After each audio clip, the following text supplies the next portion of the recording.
And thank you. My name is Drew Streib. I'm here to talk to you today about nethack.alt.org, dgamelaunch, the narcissistically named Drew's game launcher that I put together for the front end of servers. A little bit about the wiki. I feel like I'm a little bit of a NetHack representative in here today, so I'll say NetHack a few times, even though I mean roguelike in a number of cases, but really I mean NetHack, because that's kind of a little bit of my tunnel vision world. So just talking just a little bit about where we got started from a public server perspective.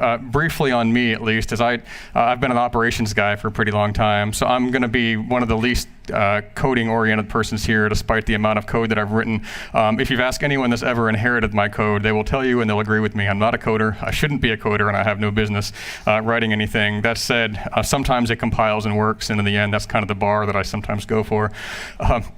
I got lured out here kind of in the tech boom along with a bunch of others. One of my other big projects was sourceforce.net, so I'm one of the 4 folks that started that while working at VA Linux. Depending on how old you are, you don't know at all what it is today, or you're really happy with what it was way back, or you're mad at me for something that happened in between. I wasn't there at the time. The guy that owns it now assures me everything is better, but I'll give him the benefit of the doubt.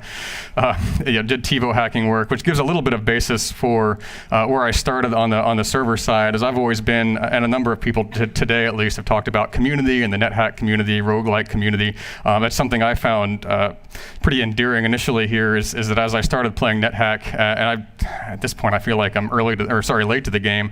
At 2000 playing NetHack, I see people up here with slides starting in the 80s and early 90s, and I feel like I'm behind. But so I've been playing NetHack sort of for about 16, 17 years. I ended up wanting a place to play games, and I'll talk about this in a bit, but the only public servers at the time were in Europe, mostly in Finland. There's actually been a pretty big, at the time at least, kind of late 90s, early 2000s, Finland, Sweden, and a bunch of the Northern European countries reaching down kind of into Germany were the main kind of footholds for roguelike games, and in particular NetHack. So I will give a warning. This is kind of the least roguelike talk today, and as much as the specifics of the games I'll go a little bit less into, more around the mechanics around the outside of those games.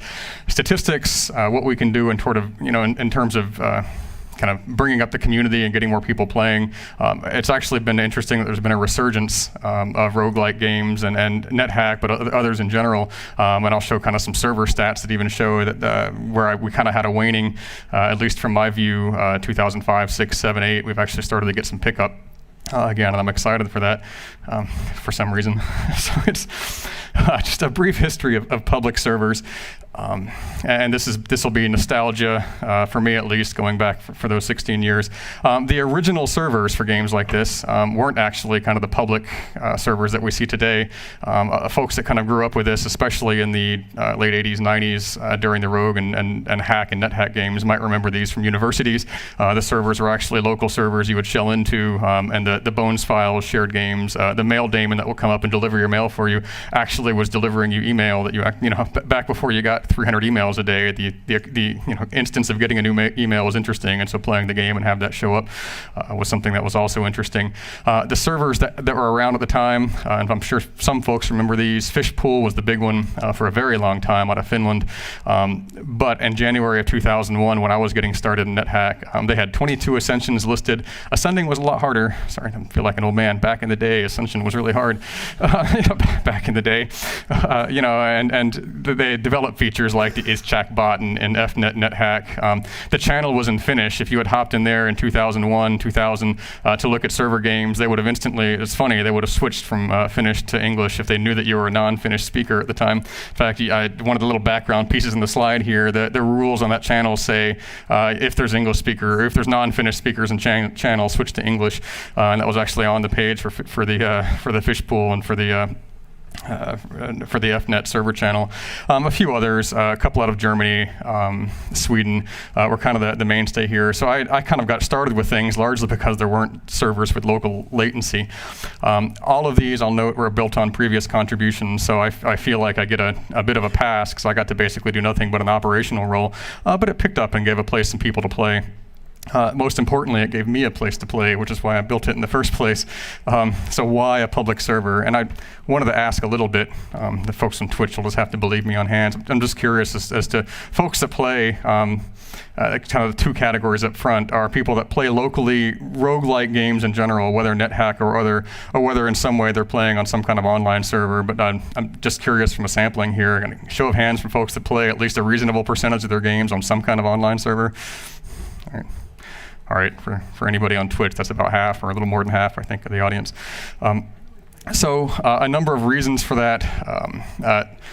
Shared high scores in Bones were kind of the easy one. I had no opportunity to see Bones as a user that wasn't at the time at a university on a server with other people playing. So Bones files were fascinating and frankly, my only possible ascension possibility. I was never actually going to end up ascending unless I happened upon somebody's wizard bones or something really easy. And so just having the availability of that kind of hearse was one thing, but the ability to actually have that on, randomly on a server was another. I felt like if I randomly, stumbled on Bones, it was a little less cheating than sticking a hearse level in there. That said, the other big reason, and this is kind of the reason I actually started it, was verified games. And I've got a neurosis, I like having kind of a verified spot for games. For me, when I play local games that I can't share with somebody, I prove that I did something. I never played, even in the Diablo games, I never really played the local Diablo. I love the Diablo Online, so I could show, hey, this was my character, or this is my hardcore character. And as soon as those things got broken, I felt like, I didn't really have a reason to play anymore because I couldn't prove that my character was the best based on some not, infallible server. So verified games, I promise you fewer people care about your bragging rights on these verified games than you think they do. I've tested this in a number of different spots. It does not matter. So on that note, I have ascended 7 times in NetHack on a server you cannot prove I didn't cheat on, and I lost all the TTY recs in a server crash a few years ago. You can believe me, I promise I ascended. Have not ascended 3.6. The other reason is standardized versions. We started this off on a vanilla version. We kind of grew our own. We, being me and the other server admin, Pasi Kallinen, who might know as Paxt online. Paxt, yes. He is fantastic, and he carried a lot of NAO for a long time when I went dark and actually tried to work and make money for a little while. So those standardized versions of this 3.4.3 NAO that kind of got was the most popular version for a while until 3.6 kind of superseded things. And again, we've kind of, a couple of folks have talked about permadeath, but if you're going to permadie, you might as well complain about it, point to the TTY rec, and at least be able to complain. It was accessible at work, so I've begun. We can clock the hours, years and years and decades of people wasting time at work on NetHack, and it can tie into other infrastructure like Freenode or other spots.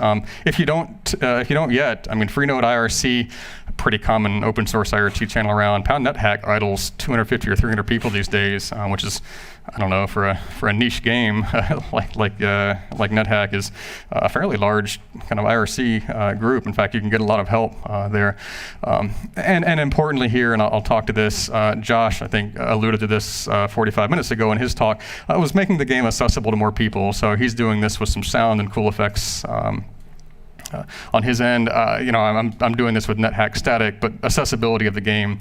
And what I actually did, I was at fault for this early on, was kind of leaving out the Windows-only low barrier to entry crowd. Actually, when I found out Reddit had a NetHack channel, I rolled my eyes and I said, we don't want the Reddit crowd on NetHack. They're not. You know what though? There's a lot of them, and them, probably several people. And I'm on Reddit now, but it's sounding like an old man. I got a Reddit account. But there's a lot of folks there that have a lot of input, and so leaving out that crowd, or making the game more accessible, is actually kind of important, I think, towards continuing a community.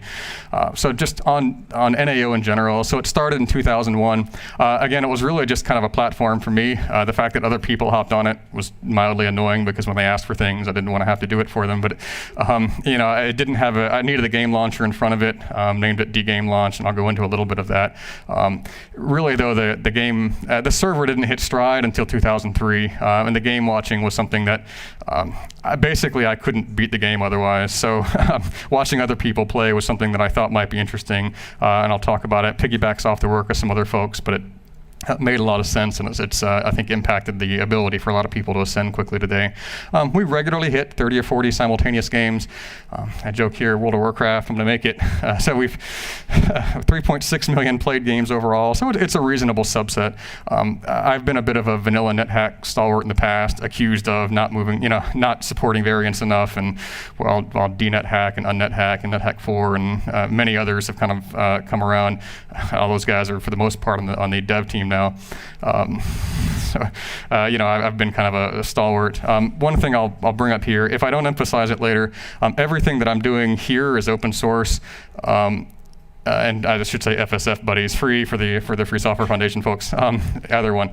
Even if it's not packaged nicely, I'm really bad at packaging things up for other people to consume. Other people luckily do that for me these days on a lot of things. But anything anyone wants on the site, up to and including 200 gigabytes of compressed TTY recs, if you have a good reason to use them, ship me a hard drive. I'll copy them off and ship them to you back. So everything's available as much as you want. So.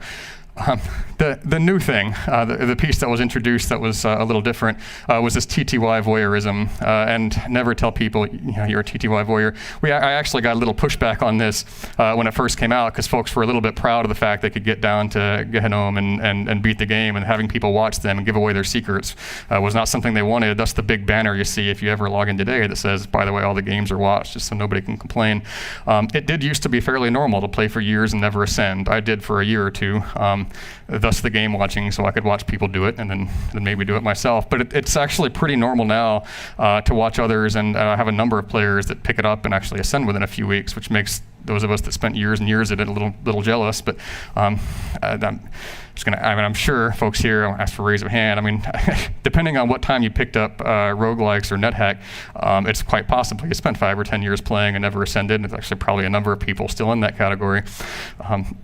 It doesn't change the game, it just accelerates the learning curve. It's a prehistoric twitch, right? We knew, way back then, people knew watching games, or it looked like watching games was going to be interesting. Clearly today that's carried forward with technology a little more advanced than TTY playback, but in the form of stuff like Twitch, which we're on right now.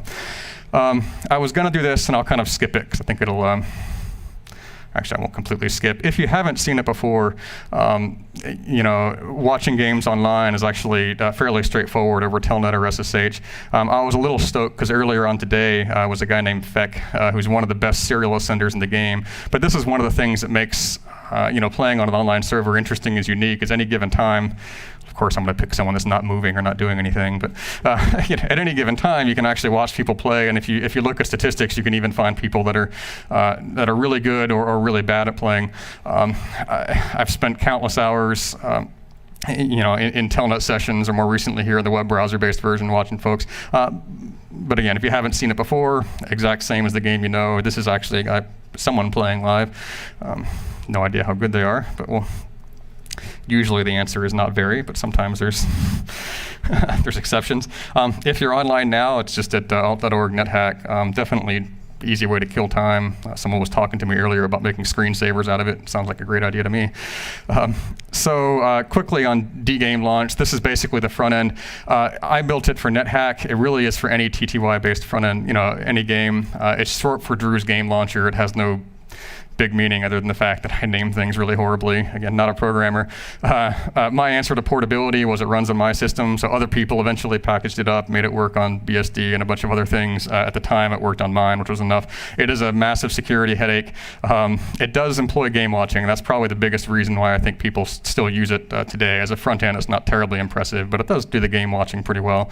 And it piggybacks, so I didn't invent TTY-Rec. Every time I can, where credit is due, I'll name the folks that started it. This was actually something that somebody else did for a different reason that I ended up taking a look at and repurposing. And things like simple mail it implements to do the mail watching. This is the only method for player interaction during a game, so it's kind of fun to be able to send a mail to a player and interact. Usually people type back by putting junk on the screen, kind of in a pound, just typing something of nonsense, but there is a little bit of interaction in the game. Quickly on the server anatomy, so basically then process-wise, and I want to encourage other folks that are interested in doing this. It's fairly arcane from a Unixy standpoint in that it's kind of an inet process that launches basically this front-end processor or process that forks, splits off a game watch thread on one, a game spooling thread, and the actual game in the other. It should support about any game, and in fact, it does front end a lot of different games now, mostly NetHack variants that I work with, but there's not a reason it can't be others. A number of things happen outside of the jail. For me, it's website and IRC bots, things like that, but it's a fairly generic front end. Challenges, and there are some on a server basis. A lot of these are around security. As much as I'd love for just, running NetHack on a local machine is relatively safe. If it crashes or has a problem, you're not going to end up with an issue. But in this case, I've got a lot of spots to fail, and cross my fingers, knock on wood. Either we're good enough to have not been owned yet, or people have been nice enough to own me and fix it on the way out, I guess. And so far, we're doing okay. I'm helped now by the fact that we can back up and do things. NetHack can have bugs, or the other game binaries. I've got to have options editors. An amazing amount of time goes into editing an options editor to remove its ability to write random files across the disk. The website, of course, has many potential for holes, from the underlying technology up to the horrible PHP that I write. And there's a bot that has access to things, and just the overall implementation. We do get a lot of game crashing. In fact, I feed the dev team quite a bit on when games crash, and core dumps are kind of a normal part of the process, where even if I have 1,000 games any given time, or not any given time, any given month, or let's say running, a 1 in 1,000 game bug occurs for me where it might not for others. So we have been able to be a good feed, basically, for core dumps and such. Have explored other technologies, so why not Docker, Lambda, other containers, message queues, and workers. In fact, I've been using this, as an opportunity to maybe learn a little more, and I'll go into this. We recently, or not recently, 5-6 years, moved to Amazon AWS, which got us out of the hardware game. This audience in particular, a technical group in the city, has, I'm sure many folks have moved beyond simple launched instances of Linux, very rightly so.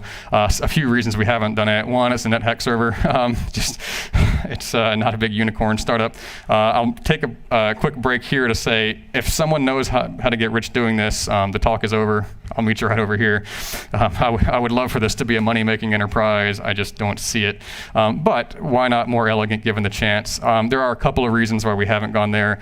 Live game watching has kind of been the big one. The main feature that everyone seems to like needs basically a fast open socket that someone can pull, and I can't dump things into persistent buckets or other storage very easily and have that kind of be a live thread. Unix sockets just aren't the kind of thing that are implemented really in higher level services. That said, modifying the games gives a lot of possibilities, right? I could modify various binaries to save things in object buckets or in various spots. I could have, transient instances pulling from things like that and save them. The problem is that these are basically long-running binary games, and I'm trying not to patch them. So as much as possible, we're going with stock binaries here. Which is kind of leaving me with a relatively small, narrow list of things that I can do. Outside of some things that we have done, xlog file, for instance, is one of the improvements that we really liked. More recently, I found a way to waste more time at work. WebSockets and HTerm gave us an interesting new opportunity. Google, with its now somewhat abandoned Chromium browser, gave us an HTTP terminal, and that, with WebSockets being supported in a bunch of browsers, gives me the thing that I've got here in my Chrome browser today, but it works in others, which is this WebSocket layer viewer. So I don't actually have to be in a terminal anymore. There's a JavaScript implemented terminal. If you haven't tried it yet at work and you previously couldn't telnet in, give it a try. It works through browsers, through TLS interception, as long as it supports WebSocket pass-through. Great other way to waste time at work. And again, credit to a couple of folks that contributed. Curio, if you happen to know him online, and the Chromium team gave us the free HTerm browser. In terms of what we can do, so now we've got a cool server, a bunch of people playing games. I'd like to have more games on there. I'll talk briefly to it. Now that we have stats, initially it was just games played, number of ascensions, and my stats were pretty rudimentary, like who's playing and what are they doing. I was pretty much on high scores for the first few years. If you scored higher, obviously that means you're a better player, right? Obviously that's ends up not being the case for serial ascenders. So in fact, it's been brought up in many discussions that before you ascend, score is actually a pretty good indicator that you're doing better and better. As soon as you ascend and are ascending somewhat regularly, it's the inverse. Actually, lower score ascensions usually mean you're a better player because you didn't have to stack up a whole bunch of prep ahead of time. You were actually a little bit better prepared. So low turn games, low scoring games are actually more impressive, and high conduct games than are high scores. So we've implemented other things. I'm always open to pieces here, so none of this is particular magic. The most recent thing that people tend to reference are simply based on ascensions. I'd love to start doing more with conducts and things, just haven't gotten to it. Xlog file made a whole lot of things interesting. There are a lot of analytics possibilities. So again, in fact, I've done this for a couple of friends and analytics companies here in the city. If you want 200 gigs of TTY recs, everything anyone wished for, every scenario where they were faced with monsters, what worked and what didn't work. Some folks have used that in terms of creating bots. There has been one bot ascension on a public server on NAO in the past, so there now has been a proved automated bot that's beaten the game. None has beaten 3.6 yet, but we'll see if one comes around. The bot that did win ended up making use of a lot of things like pudding farming and some of the mechanics that are otherwise a little nerfed in 3.6. And to that end, we've always tried to take a fairly hard line in terms of not restoring games or making sure there's not saves coming, things like that. Again, kind of my neurosis on if it sits there as a score, I want it to actually mean something. So cross-game and cross-game version stats are my newest challenge that I haven't quite figured out yet. The site was never really built in the game launcher for, I'd love to actually, at this point, despite being kind of NetHack only for a while, this conference has gotten me kind of jazzed on a lot of the other games that are out there. I always knew they were out, but it would be really interesting if we could potentially offer several others and even several versions within that. And I've had pressure from that for a while on the other variants, given the 10-year hiatus that NetHack took on development. But I'm open to it. So at this point, actually, I'm kind of excited about jumping back in on that. I won't spend too much time on this. We did move to public cloud. I will say, if you're running on hardware today, it's so much cooler and so much better. The quick story I'll have here is I used to have hardware failures, as you always do when you're on hardware. Drives died or power supplies died. I kind of decided I wanted out of that 3 or 4 a.m. at some point in the morning. I got a call 2003, 2004 from a guy with I'm going to say it's a Finnish accent, but I wasn't sure. It said, is this Drew? The NetHack server is down. I'd gotten my name out of the who is on the website, or because I'm not real shy with my phone number. And then I said, all right, I'll take a look at it sometime later. And then he asked a follow-up. I was like, so when's it going to be back? And I'm like, NetHack community. Eventually. So we're better at recovery these days. But I will say it's a whole lot better with the hardware abstraction. Also, please don't call me if the server's down. Somebody will have figured it out. You can email me or text or whatever else. I do encourage folks potentially to run public servers. I don't have a monopoly on it, and there are a lot of folks that run them. Quick advice, if you're going to, get a co-admin. I've been in and out for 16 years running NAO. During the times when I was working and doing other stuff, Pazzi, Kalinin, Paxt was a guy that basically, in fact, if you go to Pound NetHack on IRC, most folks there assume he runs it more than I do because he's been a lot more responsive for the past 15 years. But a co-admin is definitely helpful. There's actually not a whole lot of hardware requirement. Just be cognizant of security. I kind of recommend separating it from other services because it's got enough holes to drive trucks through for potential for security problems. Back it up often. Just in terms of what's next, there's a lot we can do, and again, it's really great to see some of the games that are evolving, kind of beyond some of the basic tech stuff that's going on in TTY and NetHack. That said, there's still a community around some of the games with the more straightforward mechanics. I would love to do more with tournament support. I've toyed around with global presence, having local nodes in Europe and Asia and East-West Coast, that you always had something within 10, 20 milliseconds of latency. If you've played on public servers, latency is kind of the big disadvantage. Is that unless you happen to be co-located with it, you might have more than you're going to have locally, and it does affect gameplay. We're looking at doing that over shared file systems. Linked servers in general are of interest. And I'd mentioned here, one of the things that I'm really wanting to do is just support more game choice. Today is just enforce that. My highest priority, if it were easy, would be to have 10 games available for folks to play. And again, it's at this point more of an accessibility play. So the high scores and everything else are great. But I got jazzed a little bit just kind of reading through and looking at, again, it's kind of the Reddit threads. It's actually kind of cool that people are just jumping on. It's nice to see people in the crowd here that are, I thought I was going to be about the youngest person here at 41, but it's cool to actually see folks that have apparently picked it up after I did at some point, and the game still has some momentum. And so the only way it's going to continue momentum is really if we get more people interested over the longer term. I feel like I should talk to a couple other pieces. So this is on the server side of things, and I'll come back to it. For alt.org really quickly. NetHack Wiki is also something I happen to co-host. Spoiling used to be a fairly effort-driven game, and if you were looking at this 15 years ago, you'd have seen folks. It was I got them written here, but Kevin Hugo, Dylan O'Donnell, Spod Central. If anybody remembers the long list of bookmarks you would always go to on Spod Central that had, amulets and rings and armor and weapons, and you'd have to actually go to every single spoiler and kind of look at them separately. 5 minutes. I actually think it's interesting that being spoiled doesn't ruin the game. It's different, and there's plenty of reasons to play non-spoiled, but being spoiled doesn't mean you can beat the game. Plenty of people have read through the wiki many, many times or through spoilers and wish they could beat the game. I still wish I could beat it consistently. So just knowing what's going to happen doesn't save you when you make the wrong choice. So it was on Wikia. It ended up moving over. I'm actually thinking of moving this to a nonprofit so it survives me kind of to that to the end of it. Seems like some of these things ought to kind of exist and persist beyond single people. I happen to own this one. I'm probably going to be moving that off, mostly to kind of keep interest alive, and I feel like people will join and contribute to something if they feel like it's not owned by somebody. I could as easily tomorrow throw ads in this thing and kind of make it as unpopular as it was when Wikia did that several years ago, but I'm not going to, and I'm going to do some things to make sure that doesn't occur. It does accommodate non-NetHack roguelikes, and in fact there's a lot of information on that there, so I'm always happy for contributions, and again, maybe you'll feel better about contributing once I get that off into something that's other than me. In the meantime, you can take my word. I have no interest in sticking ads on it. So last piece here, NetHack is alive. So as a representative of NetHack, there are new dev team members as of now more than a year ago, one of them being my good buddy Pazzi.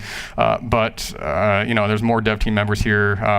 I know NetHack's been one of the old ranked non-open source but non-visible games. It has a Git repo now. It has a long time.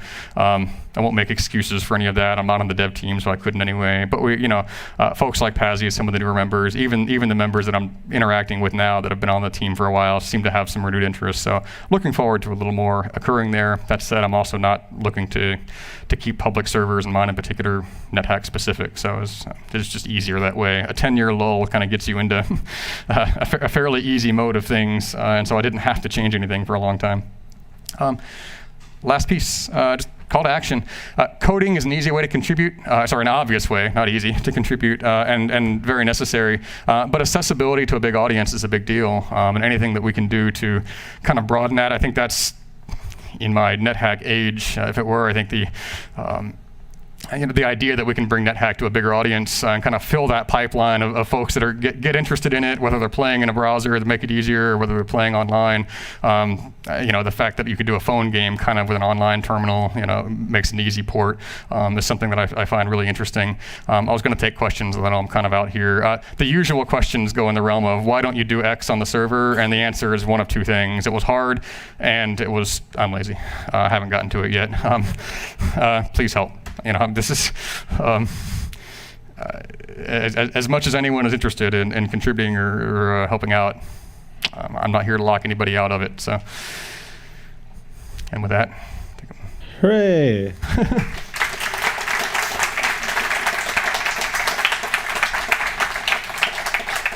I'm going to say a few things. Sure. One, Britta here, who is one of the organizers of this event, also runs wiki editathons. I think we should have a NetHack wiki editathon maybe after we break into free play. Also, I want to say that my first ascension in NetHack was on nethack.alt.org with one of my friends who was across the country sending me mail in-game repeatedly giving me advice. And a lot of what I learned, how I learned to play, was from being on that IRC room and saying like, oh, I'm stuck here, like I don't know what to do in this area, and then the person goes like, what's your name on nethack.alt.org?